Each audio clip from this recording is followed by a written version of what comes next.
Texas Congresswoman Beth Van Duyne, great to see you this morning. I know that you represent in northern Texas, so you're not exactly on the border, but really we have seen every part of Texas be affected by Joe Biden's border crisis. What have you seen in the last 90 days in Texas since Donald Trump has taken office? Well, I mean, you could say that every city under Biden was a border city, every state.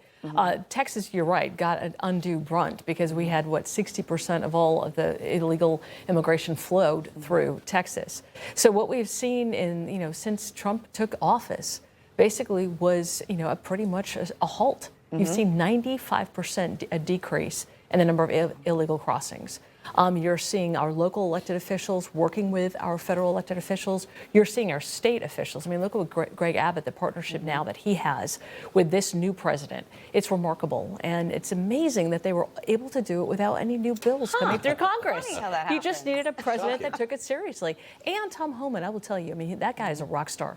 I mean, he's got the respect, he's got the work ethic, he's got the experience to understand exactly how to work those partnerships to get maximum effectiveness. He doesn't stop, right? He does not. I'm telling you, we need to send him boxes of cookies because he is losing weight at unprecedented rates because he's working so hard. But you're seeing the results. I mean, 95% decreases in crossings. Yeah.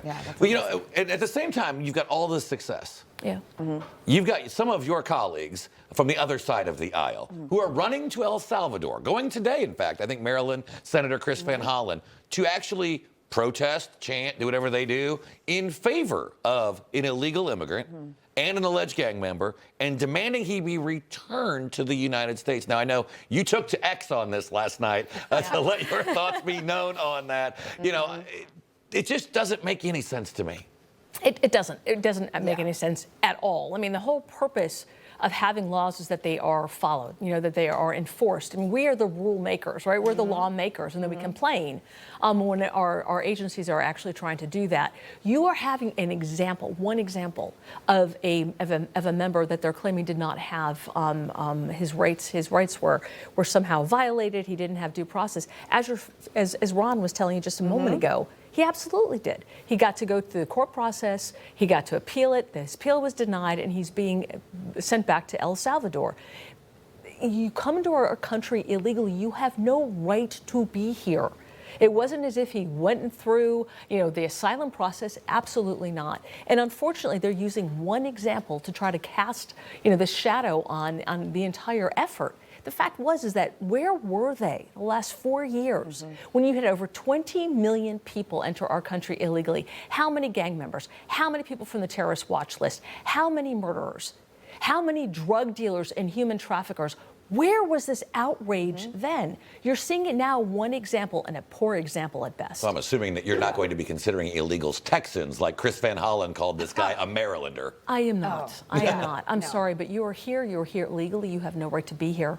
If you have committed crimes, you definitely need to get back. People were saying there's no way that Trump is going to be able to do what he's promising. He absolutely did. Yes. By By enforcing laws, by having his partnerships with the local elected officials, with the state officials and law enforcement, and targeting those who committed crimes first. I think it's a good strategy. It is a workable strategy. And as you're seeing, it's having results. And many of your Democrat colleagues still want illegals to vote in our elections. And thankfully, the House was able to pass this SAVE Act in making sure that only American citizens vote in our elections. What a novel concept. But it's going to be difficult to pass the Senate. How do you ensure that from here on out, we don't have people who are non-citizens voting in our elections? Well, one, you make sure that they have access to the information, the database of people who are here. So Texas had a great initiative of cleaning up its voter rolls. We've got over 350,000 people that were never supposed to be on voter rolls off. They found these people had moved, they had died, they were illegally here, and they had been given, voting rights. So you make the states actually have to do the job.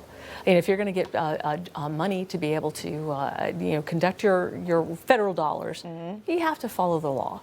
And so I think the states are going to have a great opportunity to do that. Texas has done it. I know Georgia has done it. We need to, somehow make sure that the states do that. But passing laws in Congress is another way to be able to do it. We don't ever want to take over the rights of states to run their own elections. I know in Texas, we don't want D.C. telling us how to do that. But you've got to use common sense here. Information. Truth is freedom. is Newsmax. It's real news for real people.